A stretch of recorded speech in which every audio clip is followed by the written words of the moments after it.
Robstar gang, what up? What up? Appreciate everyone joining the live stream. Yeah, I mean, I don't even know where to start, man. This team just got the break. I mean, got the brakes beat off of them yesterday. Got the brakes beat off of them yesterday. Wasn't even close. It wasn't even a contest, man. Like just absolute layeth the smackdown on the Panthers candy ass yesterday. Absolute beatdown. 40-9, man. 40-9. Which is crazy.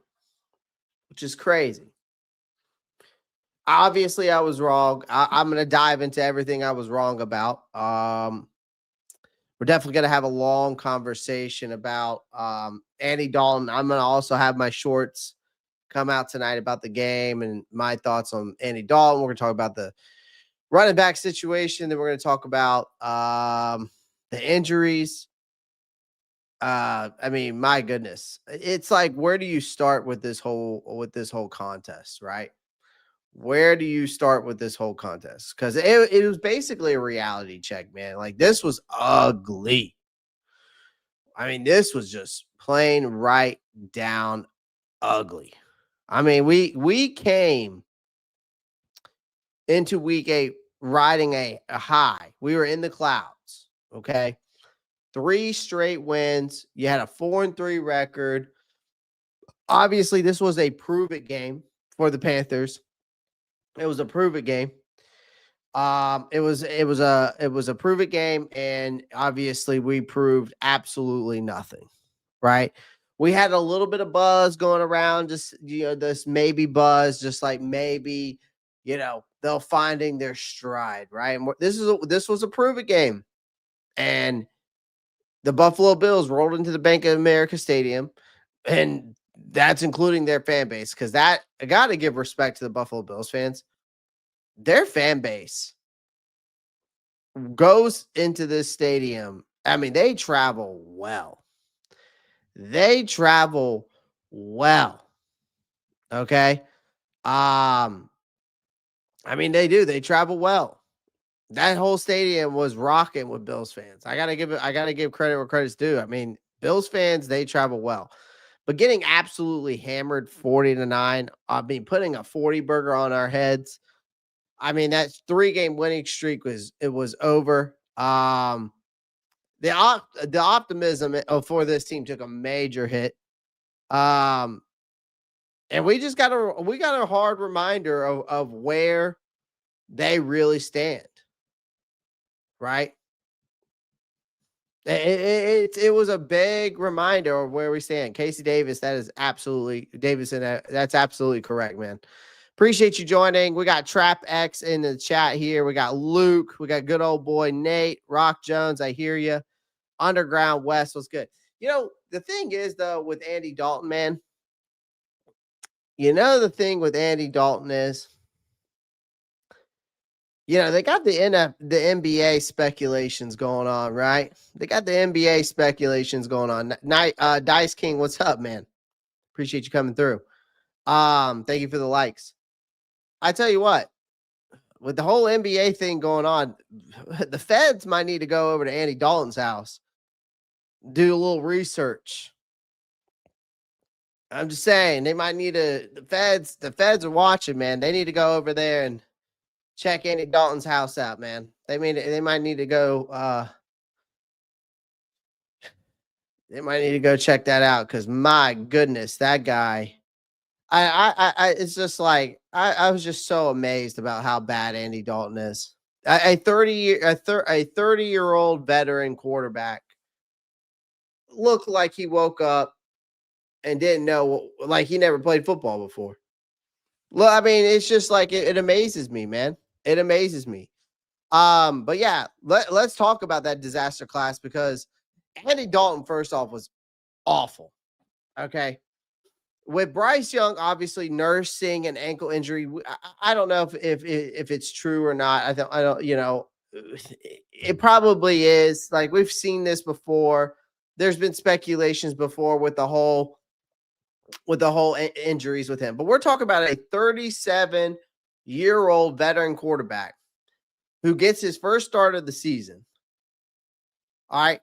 It was a train wreck from start to finish. Dalton looked slow, indecisive, completely unprepared for the heat that Buffalo brought in this game.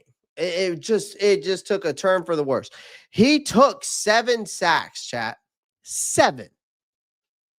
Threw a pick, lost 2 fumbles, and then looked as mobile as a statue roller on skates. He actually looked about as mobile as my grandfather, who's in a nursing home in a wheelchair. Okay. That guy is so scared. You could watch him and he got scared to get hit. You could tell he got scared to get hit in this game. You could tell he was scared to get hit. And it didn't take much, man. It did not take much. Not much pressure. See, Dave Canales always talks about the 2.7 seconds timing to get the ball out right. 2.7 seconds to get the ball out right. Andy Dalton yesterday, I looked it up, had 2.67 seconds to get the ball out yesterday.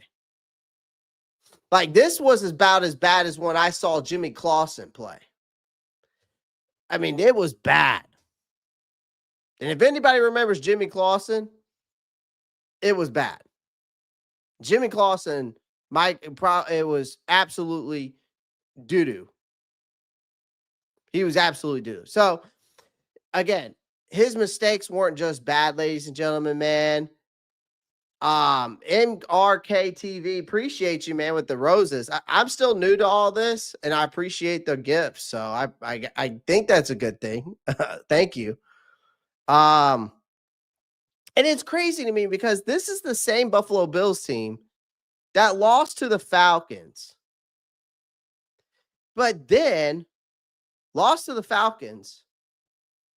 But we beat the Falcons 30-0. So the math ain't mathing. So I'm just like, I'm confused here. Because the math ain't mathing.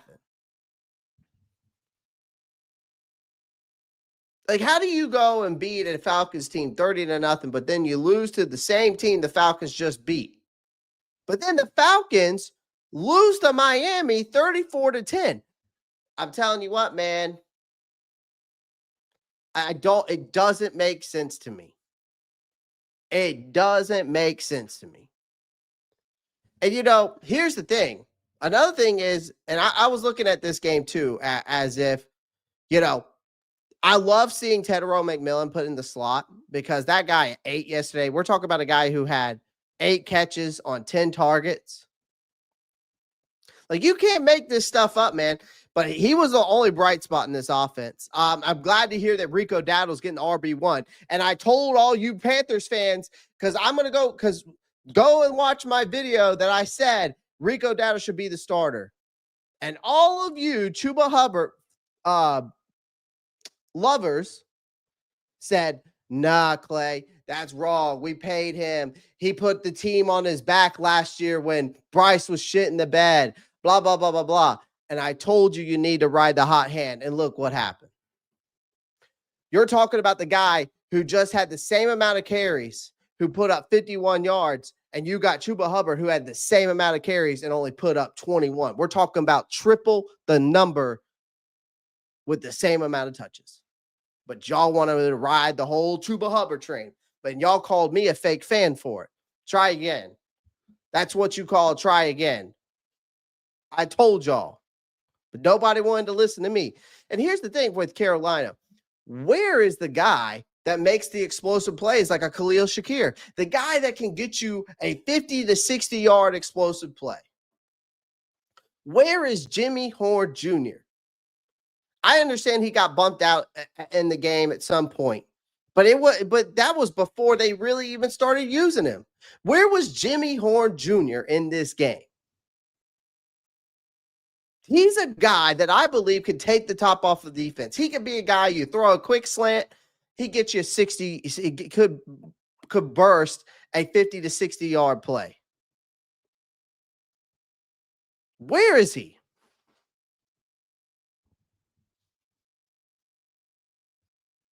Where is he? That's where I want to know. We need a guy like Khalil Shakir. And you have him in Jimmy Horn Jr., but why are we not using him properly? Why are we not using him properly? Why isn't Jimmy Horn Jr. on kick returns and punt returns? He is an explosive guy. He can be that guy.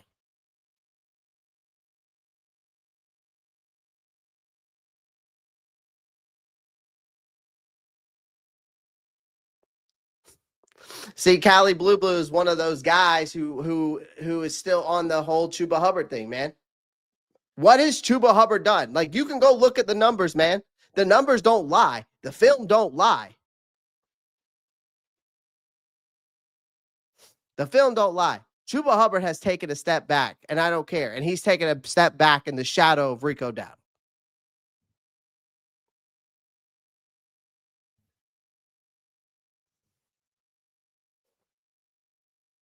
It does make it right. It does make it right. But you know why it makes it right? Because he's the guy who's been making the plays on the ground. He's more explosive.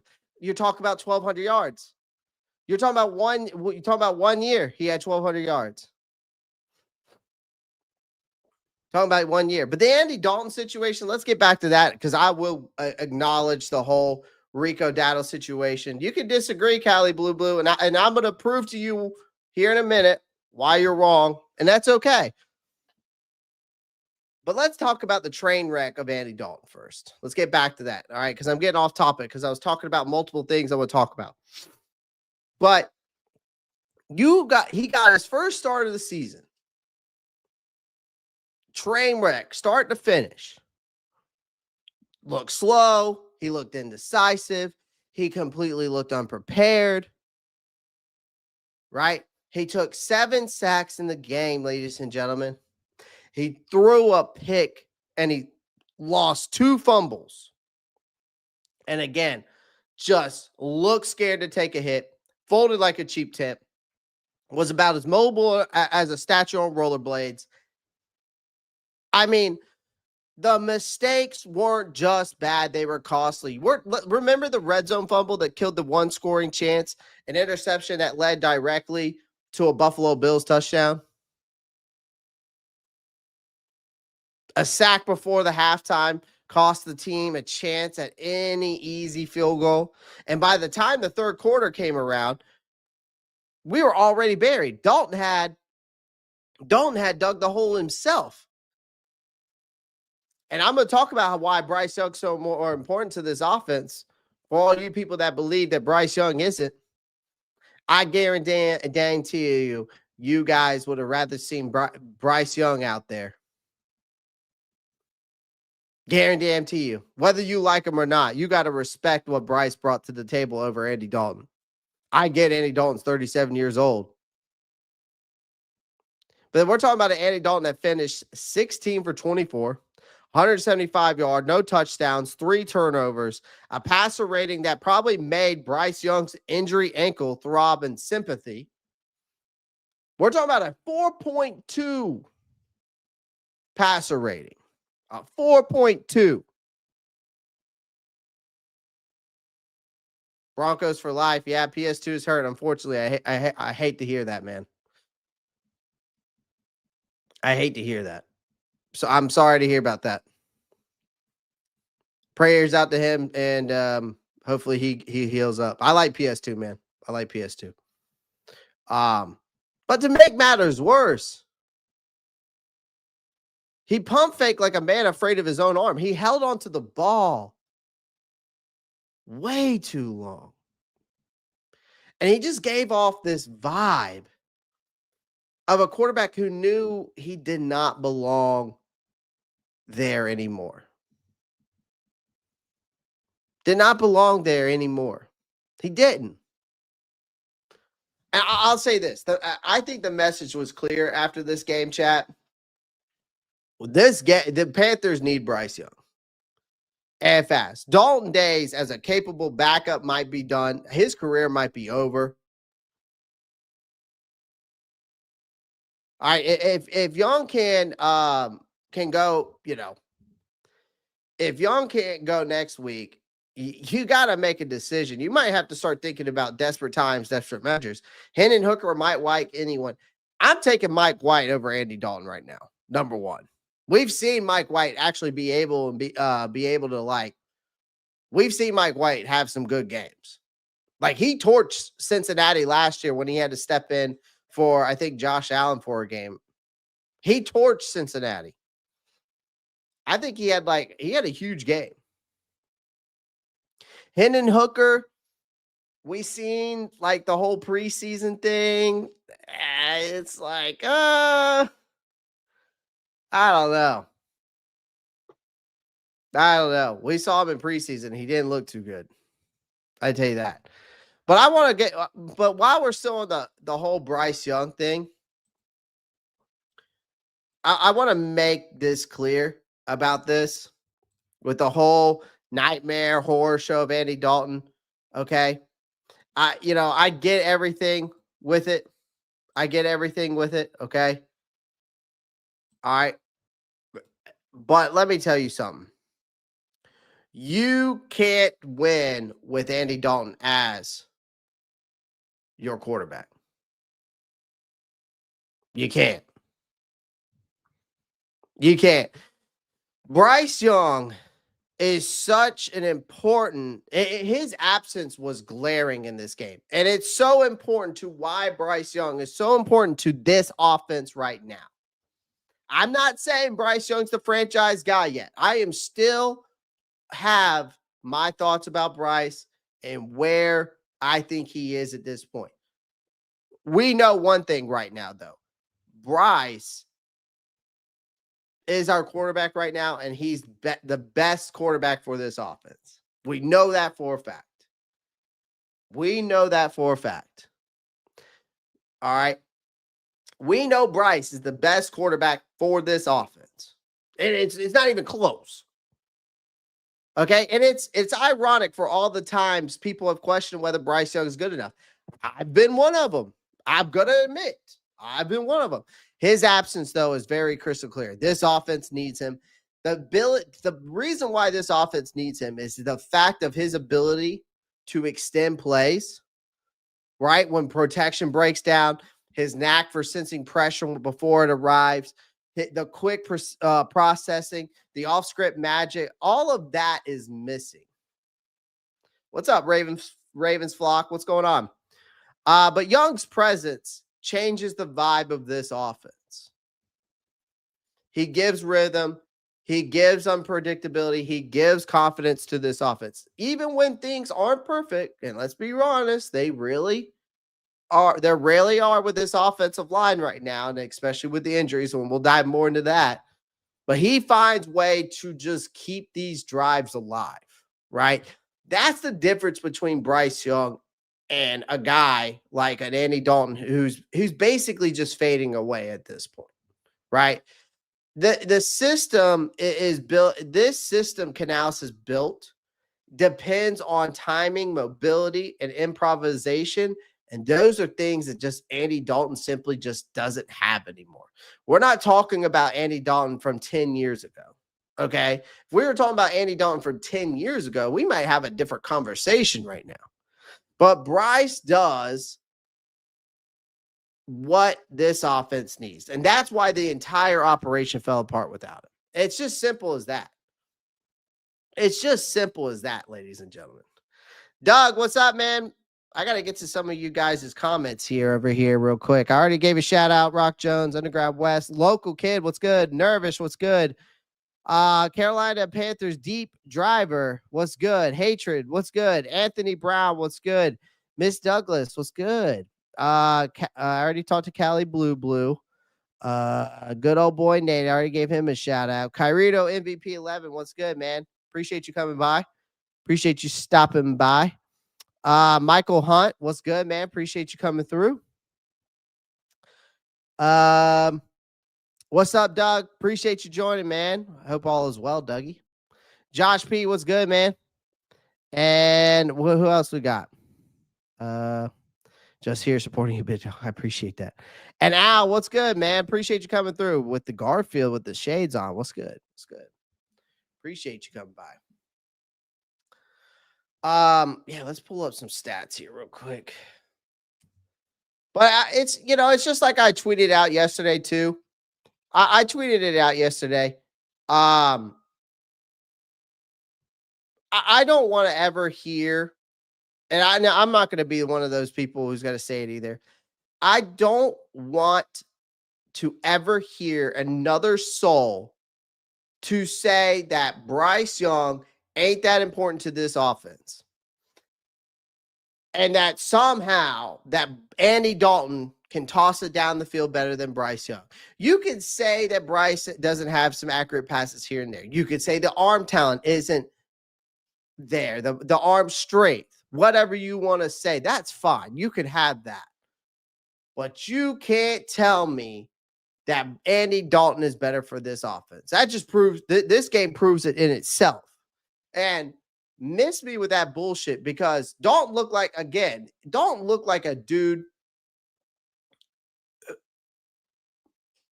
He looked like a guy that just never played the game. And whether you love Bryce and again or not, I'm telling you, his ability to move, his ability to improvise, his ability to just make shit happen. Okay. When everything breaks down is literally the only thing that keeps this offense alive. Okay. Again, you got Andy Dalton. Andy Dalton's mobility is like I said, he moves like my grandpa in a damn wheelchair race at a nursing home. All right. That's about as good as you're going to get with that boy. And I'm just telling you how it is, man. I'm just telling you how it is.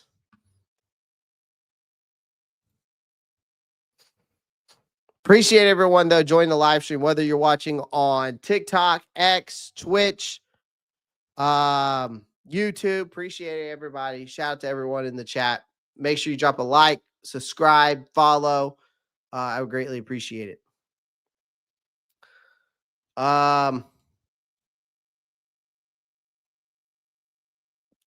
It's just horrendous, man. And it's just crazy, man. It's crazy that we continue to do this split. Let's talk about the offensive line, though. I'm going to pull up the offensive line real quick. With all the injuries that we had yesterday. And I'm just going to share this tweet real quick because obviously Alex Zietlow of the Charlotte Observer. Of course, it didn't help that your offensive line loses Brady Christensen, getting carted off the field to a torn Achilles. Then you lose Cade Mays. It sounds I don't know the update on Cade Mays yet. From the last time I've heard, he seems to be okay. Taylor Moton gets knocked out. Josh Nijman comes in. So your whole right side's out, right? Your whole right side is just completely out, right?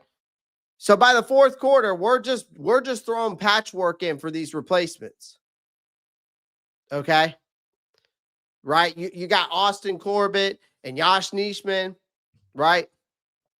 Look, the protection looked exactly the way you would expect it. Non-existent. There was missed snaps. There was missed blocks. There was blown assignments piling up, man. It was painful to watch. The Panthers already have 6 offensive line combos in 8 games. So, if these injuries continue to linger, the numbers are about to jump to 7 and 9, right? As in Canales has put it after the game that when it rains, it pours. And yeah, no kidding, because of course, David Tepper's carpet strikes again. Again, when are we going to switch this field back to regular grass, man?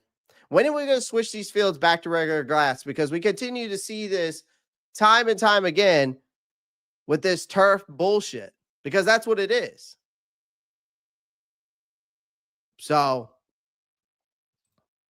again, I just don't get it. I just don't get it. why we continue to deal with this, but it is what it is, man. It is what it is. I'm gonna say it, and I'm glad that I think they did announce it, which I'm glad they did. But the run game's still a mess. Like it wouldn't be a mess if you just rode with the hot hand, as in Rico Dowdle. The rushing tack is official. You're stuck in limbo mode the way that Dave Canales has run this. Now, luckily enough, it sounds like they're good. At least from reports, it sounds like that they are going to shift to Rico Dowdle to RB1. Now, if that's true, we'll see. Because all we've heard, especially like from Sheena Quick, she came out and said that the staff hasn't had a conversation with Chuba about a possible reduced role. Okay. Punkin, we'll see you next week. Yes, sir, we will. Good win last night for the Green Bay Packers.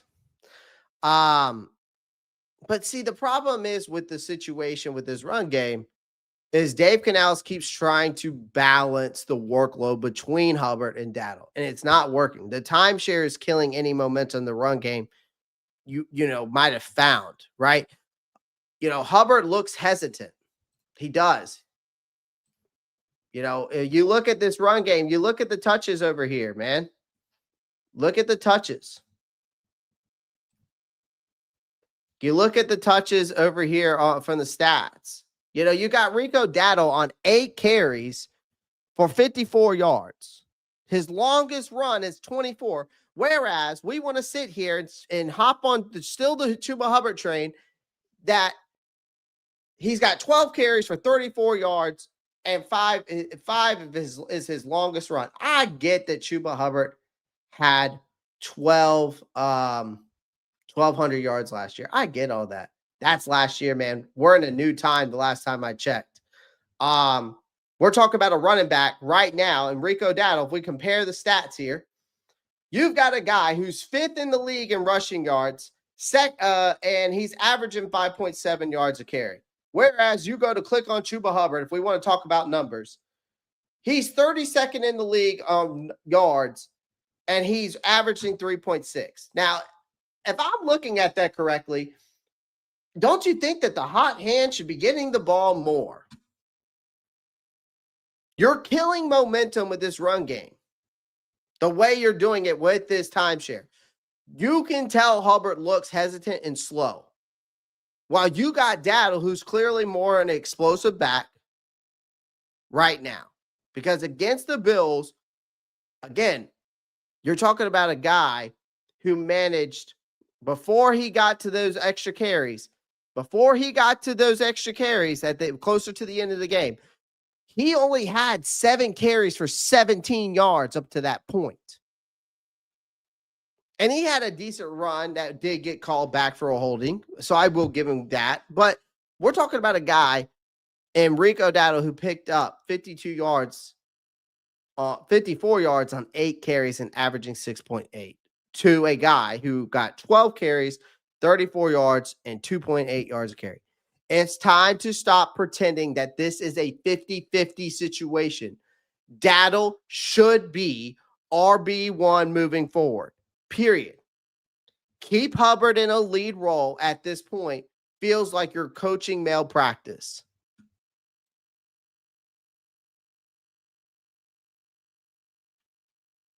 It is coaching malpractice. Matt Travis, what's up, man?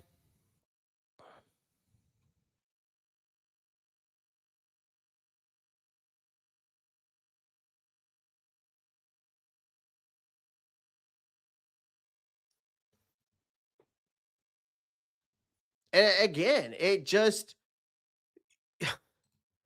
I don't understand it. I don't understand it. I don't. I don't. I don't get why we continue to do this. I said it before and I'll say it again. Your RB, how about this? And I said it before and I'll say it again. Your RB1A should be Rico Dowdle. He is the early and often guy where he is the tone setter. Okay. He is the tone setter. He's the hammer. He's the guy that's going to wear down that defense.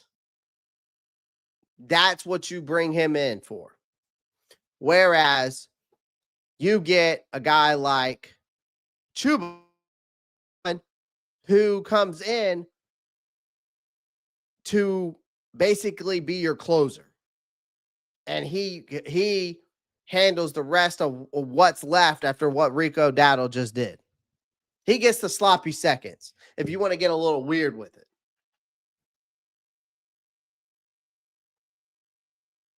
If you just want to get a little weird with it. Again, we're talking again, you ride the hot hand, man. I've said it before and I'll say it again, and I'm not changing my mind, and none of you can tell me I'm wrong or change my mind because the stats don't lie. The film don't lie. Go watch tape. Go watch tape. Rico Dowdle has better vision right now. He's finding run lanes. He's breaking tackles and making more plays happen than Chuba Hubbard is right now. It's not even close. It's not even close. And I told y'all, here's the thing. It's a good problem to have. It's a good problem to have when you have two backs like this. I'm not saying that. But Rico Dowdle right now is you have to ride the hot hand. It's plain and simple. Again, Dowdle has earned the right to this point to open games point blank period. Again, you let him take the first series. You establish that physicality. You get the defense reacting early, right? His bruising style wears down defensive line, sets up Canales' play action and the motion concepts that he loves to throw out there perfectly. So think of him as the hammer that starts every offensive drive with intent. That's what I'm getting at. Chuba Hubbard is the closer. He's the change of pace back.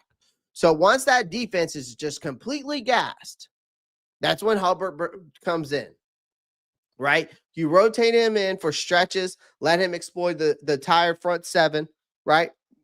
Use him in hurry-up packages where his acceleration can create chunk plays, because he can.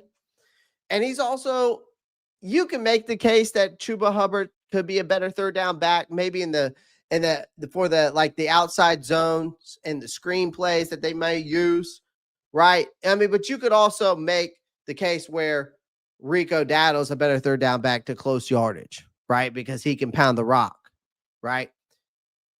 Right. So again, it's just simple, man. Dowdle, early downs, red zone carry, short yardages. Chuba Hubbard, outside zone, screens, third down snaps if you want to throw him in the pass game. What's wrong with that?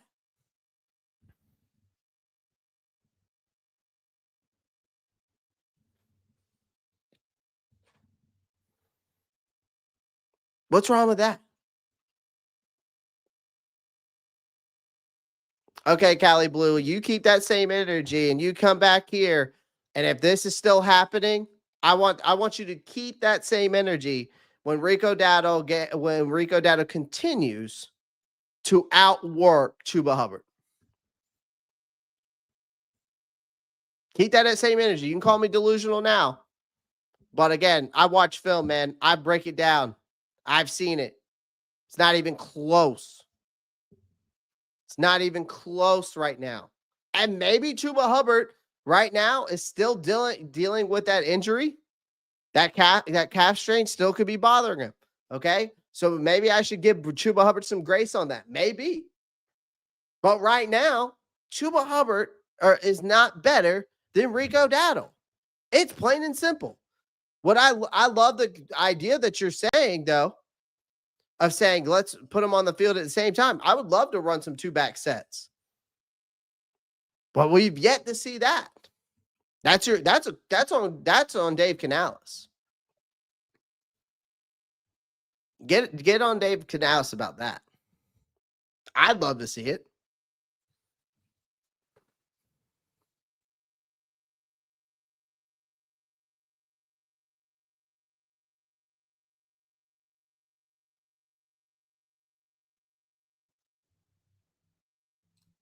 Carolina Wheel, what's good, man? He goes, just blown away by how bad Andy did. By the way, how's it going? It's going good, Carolina Wheel. Appreciate you.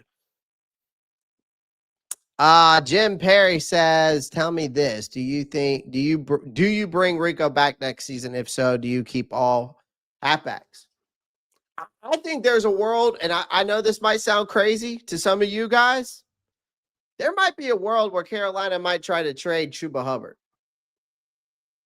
They might. They keep Rico Dowdle. If Rico Dowdle keeps riding this hot wave in this hand, they might. They might keep Rico. They might let Jonathan Brooks come back and see what he does, and then you got Trevor Etienne. And if people are good with that, fine. I just don't know. I just don't know. I'm not sure if I'm willing to trade Chuba Hubbard, though. Unless you're able to get a linebacker or a safety that's worth a damn, or maybe you're able to get some draft picks to then maybe make a trade at the trade deadline to get a linebacker or a safety that's worth a damn. That's what I would look at. But are they going to keep all 4 running backs? No. No, they can't. They can't. Number one, I don't want to have to pay 4 running backs on the payroll, and I don't want to have to. I don't want to have to pay 4 running backs. So I don't think so. I don't think so. I don't think so. Appreciate everyone joining the live stream. Thanks for the answer. No problem. That part, Clay.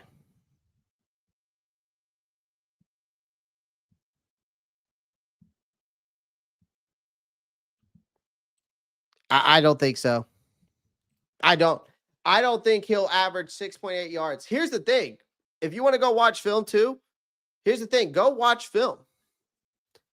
And tell me, out of those games that Rico Dowdle, the 2 games that Rico Dowdle took over, when has Chuba Hubbard ever done that and put over 200 plus yards by himself?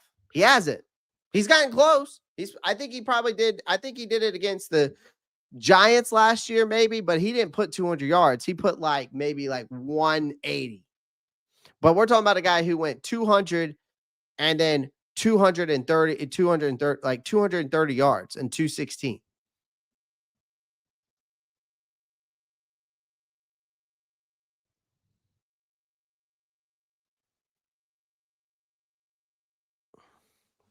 So again,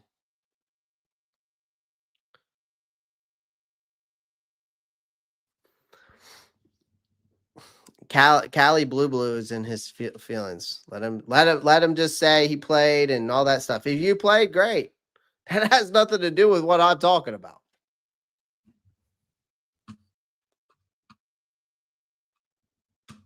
So, again.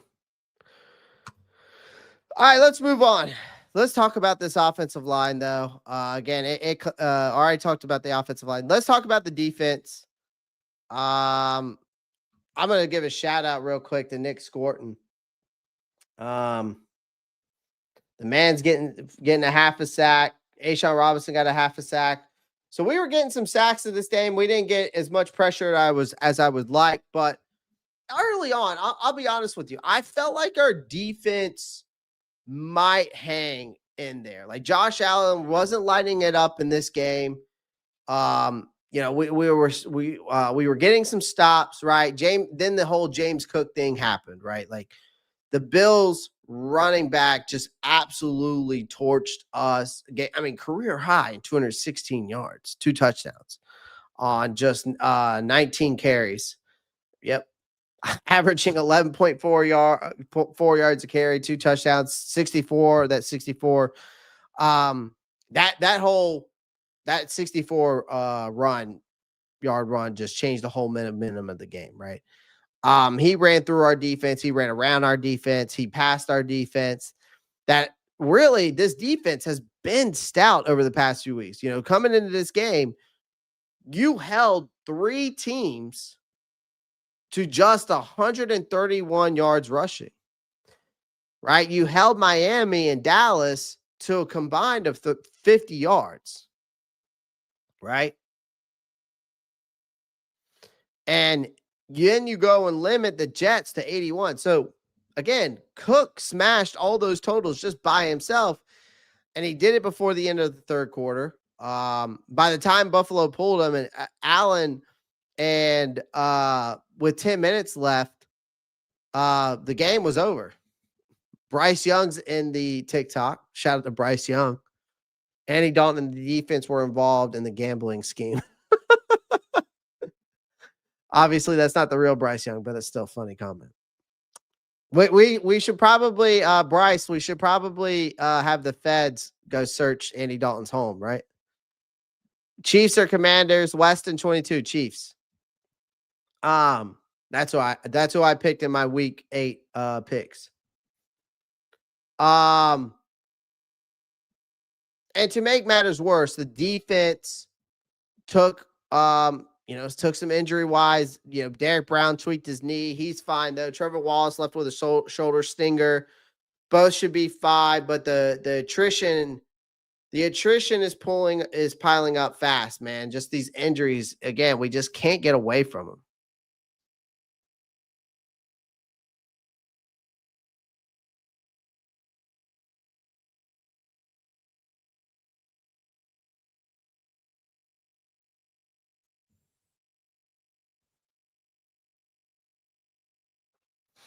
Right.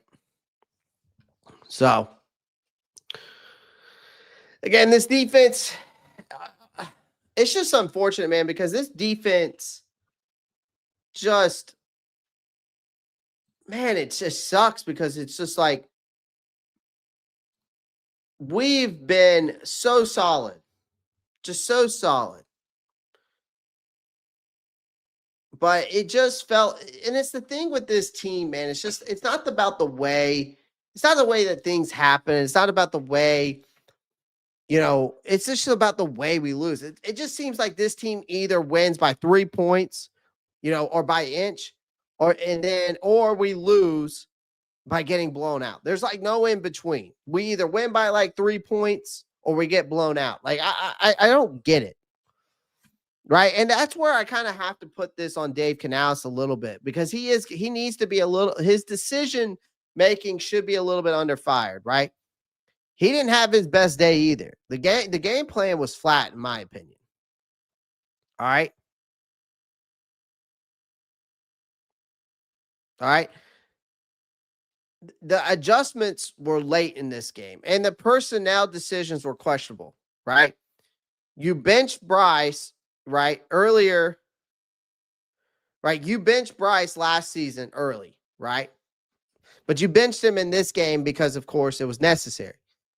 But then you pull Andy Dalton, even as you refuse to pull Andy Dalton. Sorry, tripping over my words.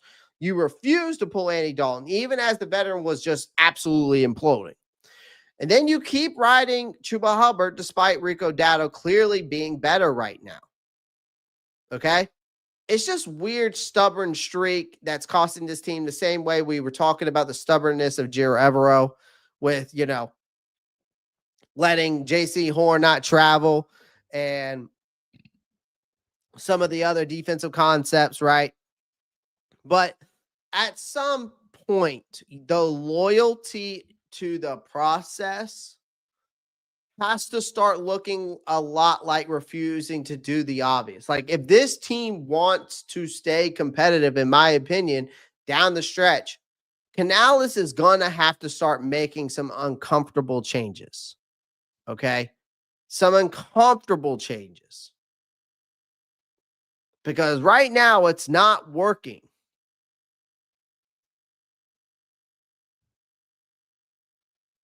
Cali Blue, you're just writing you're writing a lot of stuff, and I'm not going to read all your comments, man.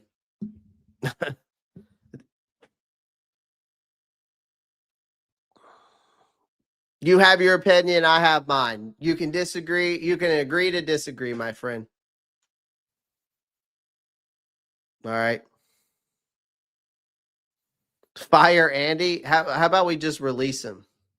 Maybe trade him. Who knows? Maybe the Cleveland Browns want an extra quarterback since they love to keep so many. Since they're already paying 8 of them. Why not add on a 9th?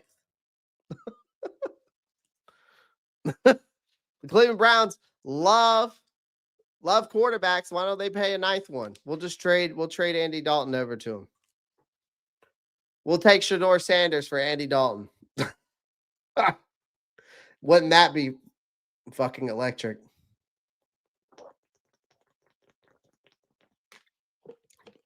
Wouldn't that be fucking electric?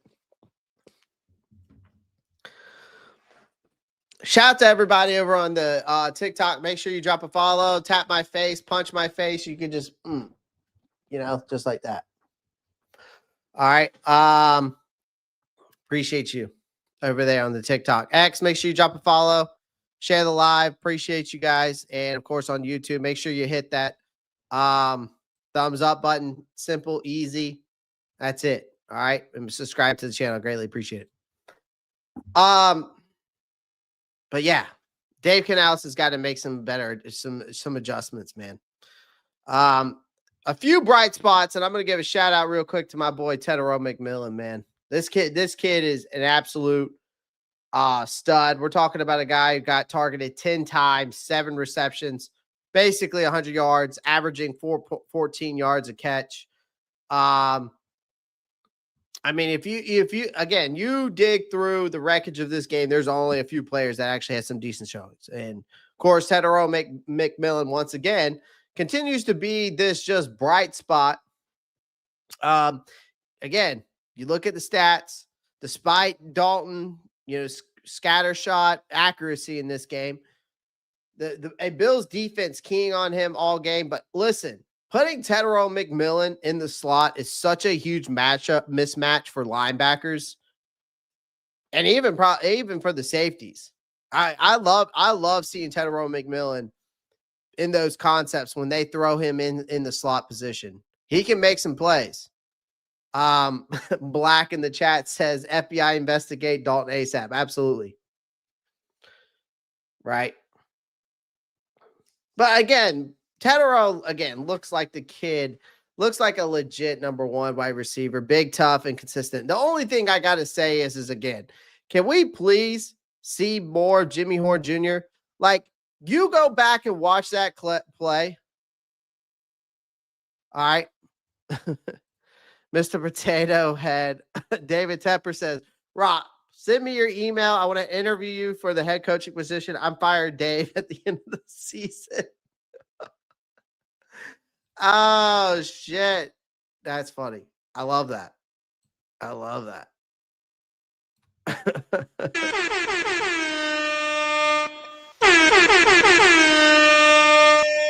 My email is in the description of or actually it's in the if you go to my homepage on the YouTube channel, is there. Austin Rainey says, I'm ready right now. Exactly. Lomax was good.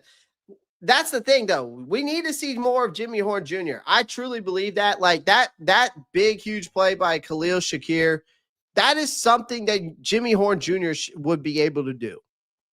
That's who you got. All right. Use him. Use Jimmy Horn Jr. more. You saw the explosiveness from Khalil Shakir in that game. That's what you have Jimmy Horn Jr. here for. A guy who can take the top off of defense and having an explosive 50, 60-yard play. That's what Jimmy Horn Jr. was brought here to use. You've got him on the team. Why aren't we using him properly? Why aren't we using him in kick returns and punt returns? I don't understand it.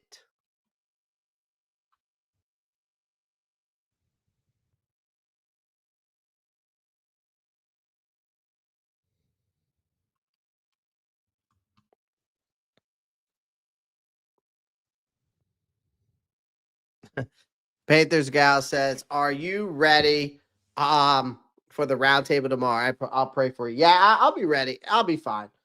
I'll be fine. Because what are those guys going to say to me? What are those guys going to say to me? The only person that won in our league this week was the Tampa Bay Buccaneers. They beat the Saints.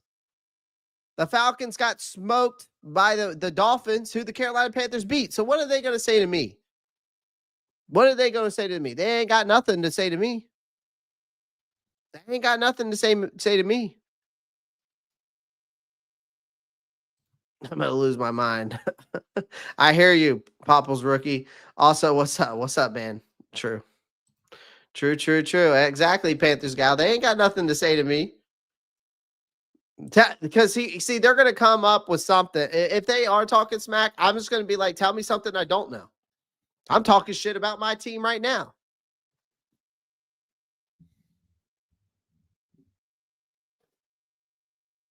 Jay Freeman, what's good, man? Gabe, Carolina Panthers. I think Bryce Young will be back for Green Bay to play against them. It sounds like it. I mean, the way he was moving this week, he might have been able to play. I'm glad they didn't risk it, though. In the long run, it was probably the smart move.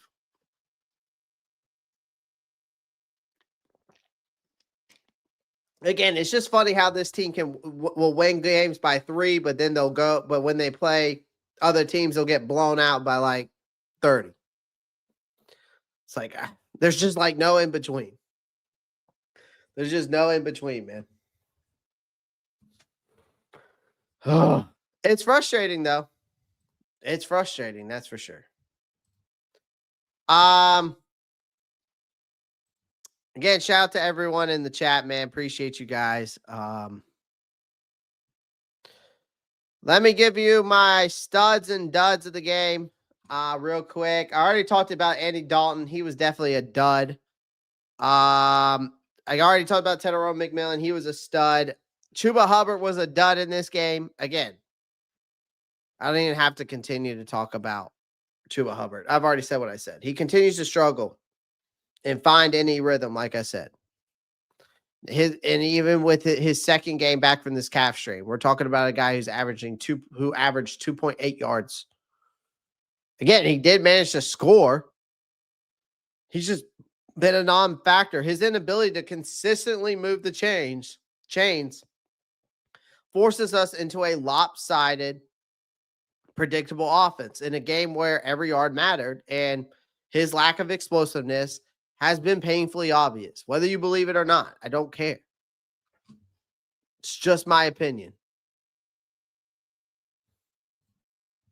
How do I feel the defensive scheme should play? Can we switch to a 4-3 anytime soon? That's the only thing I really got to say. That's the only really thing I got to say. Can we switch to a 4-3? I'm ready for a 4-3 defense again. I just don't think we got the person. I don't like the way this is set up for these guys.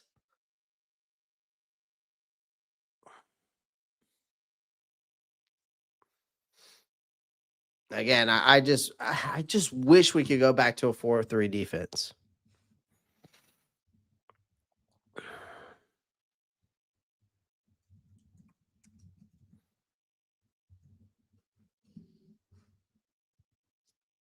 I wish.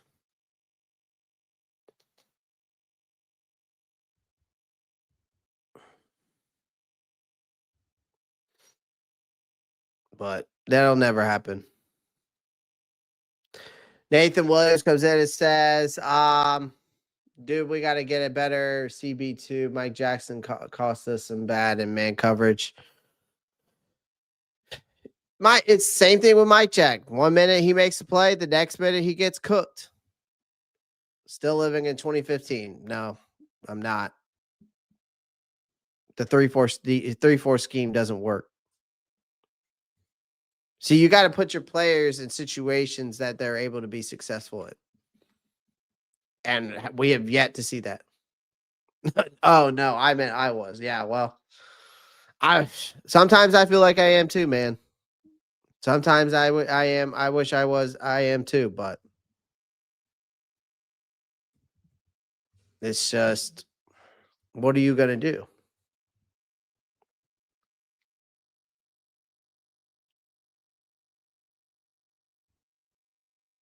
What are you gonna do?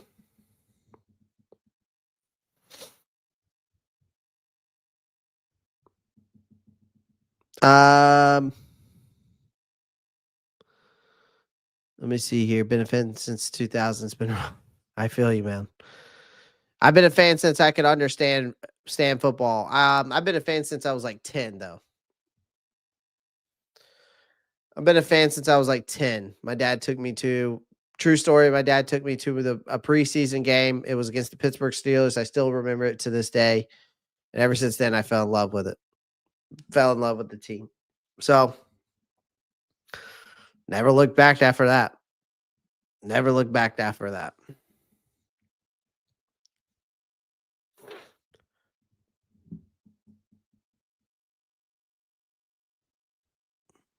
Hold on one second.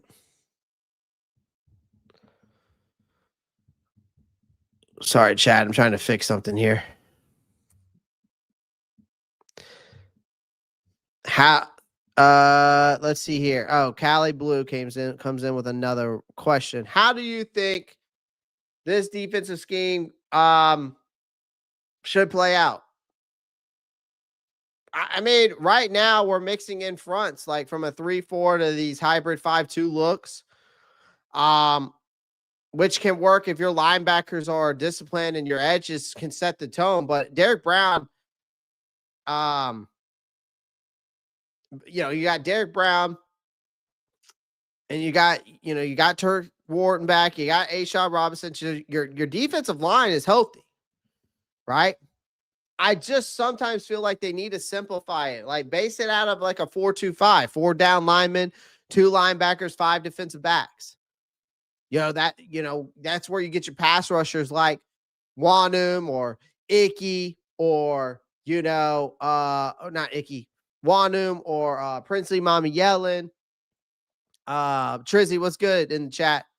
That's where you get like Nick Squarton, attacking the true edge spots inside the 2 gap. It also keeps the run fits cleaner, lets your linebackers flow more freely instead of reading complex assignments. But again, the problem is with this team is we overcommit to blitzes. Defensively, we do. Because against the Buffalo, you watched it. The defense got gashed. They blitzed into open run lanes. That's what James Cook loved that. So I think that we got to dial back we got to time the blitzes right. And I think sometimes that's what happens. But maybe we got to dial back the blitz rate to under 25%. I don't like that. I don't like that. But usually you use simulate pressures, show a 6 line, drop 2 in shallow zones, post snap, make the quarterback think like the heat is coming without sacrificing gap integrity, right? I still think you got to stack the box early. I don't think we'd stack the box early enough, right? Use Derek Brown, use Ashawn Robinson, use Turk Wharton, use Bobby Brown III, plug that middle, stack the box early. When you face these power backs or zone runners, right? Use those guys on the early downs and then bring in Tre'von Moehrig or Lathan Ransom into the box as that hybrid nickel. Force teams to beat you outside, then rather gash you up the A-B gaps like Buffalo did, right? You could also lean into like man match, cover, do some cover 3 hybrid looks. Zone was too soft. Zone was too soft in this game, right? Our corners sometimes gave up too much cushion, right? Couldn't rally fast enough. I would rotate between. Again, man match cover 3 on early downs, gives run support while you protect the ball deep. I don't know why, if we want to do this bend don't break defense, why we don't see more of that the way, Vic Fangio runs his defenses, and that's where, Ejiro Evero learned his defenses. Maybe, cover one robber on the pass downs, let a safety come in, spy mid routes on quarterback scrambles, keep the safeties more active, right? Nick Scott, I hate that way I'm mentioning Nick Scott, but he's our safety. Maybe Nick Scott should play closer to the line on third and mediums, right? Third and medium plays, right? But again, this defense should be building around Derek Brown, right? Brown's your anchor. Everything should revolve around maximizing his disruption. That's what they need to do. Right? Run more stunts, twist, open up the lanes for him. Pair him with a quicker 3-tech, right, on passing downs. I'm assuming our quicker 3-tech would be, I don't know who our quicker 3-tech would be. Would it be Cam Jackson? Would it be Bobby Brown III? I'm just thinking. Or would you put Turk Wharton there? But then you got to give him some occasional snaps on the 5-tech, collapse that edge, which you can contain mobile quarterbacks a lot better. But again, you got to rotate some fresh legs as well. By the third quarter, that our front looked gassed. Rotate more aggressively. Snap counts for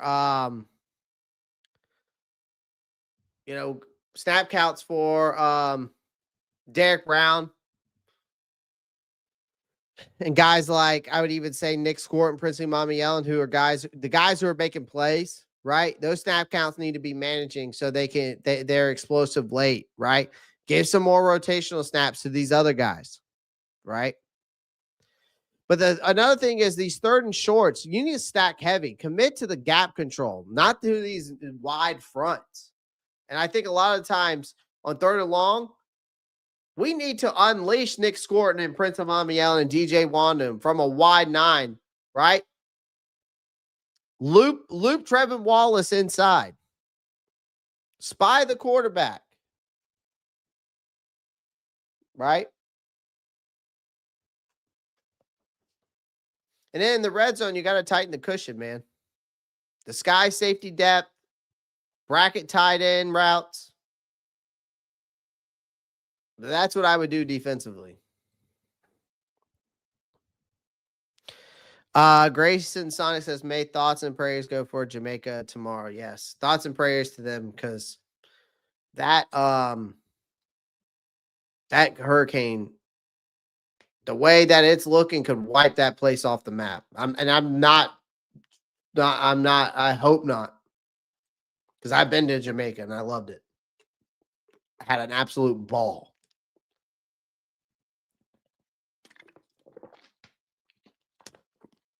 Wallace is not injured. At least from the updates I understood, it was just a stinger. It was just a stinger. They thought it was a shoulder injury, but then they tested him for concussion. Then he didn't have a concussion. So, yeah. Yeah. So, where do we go from here? Again, this game sucked. It was humbling. It was ugly. It was borderline embarrassing. It was also just one of those games that can just serve a huge reality check, and it did. It definitely did that. It definitely served a nice reality check. I mean, again, we're not ready to hang with the league's elite yet. We're just not. We're just not.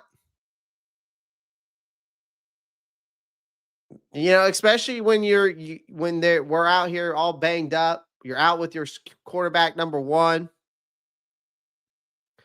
Right?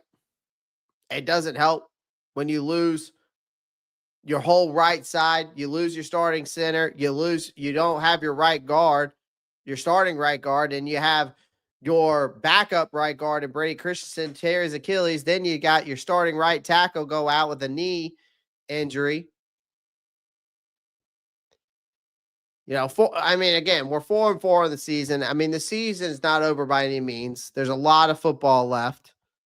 right? But the road ahead doesn't get easier with this schedule by any means. You got Green Bay, the Rams, got to play Tampa twice. You got Seattle, who are all looming. So our depth is really going to be tested the next couple weeks, and coaching will be questioned the next couple weeks. And this team's mental toughness will get a real trial. I mean, if there's any silver lining, it's that this kind of ass kicking can sometimes recalibrate a locker room. And again, this is a team that needs to wake up call. I mean, we were on a 3-game winning streak. The Bills just came in and delivered loud and clear. Now we need to see if this team can bounce back, or if this was the moment the season started to slip away again. We'll see. We will see. So, shout out to everyone in the chat again over here on the YouTube. Make sure you hit that like button, hit that subscribe button if you haven't already. Make sure you click that post notifications bell so you don't miss any new content. If you're over on the TikTok, make sure you tap my face. Make sure you drop a follow. I would greatly appreciate it. If you want to come over to the YouTube channel, we're almost to 7,000 subscribers on the YouTube channel. Make sure you come over here. My link is in my bio. I'm live 3-4 times a week, dropping content every single day. So make sure you want to come through. If you're on X, make sure you drop a follow, hit the heart, share the live with somebody, repost it. I would greatly appreciate it. Yeah, but other than that, guys, I'm hopping off of here. I appreciate everyone. Y'all know what to do. Keep pounding. I'm out of here. Peace.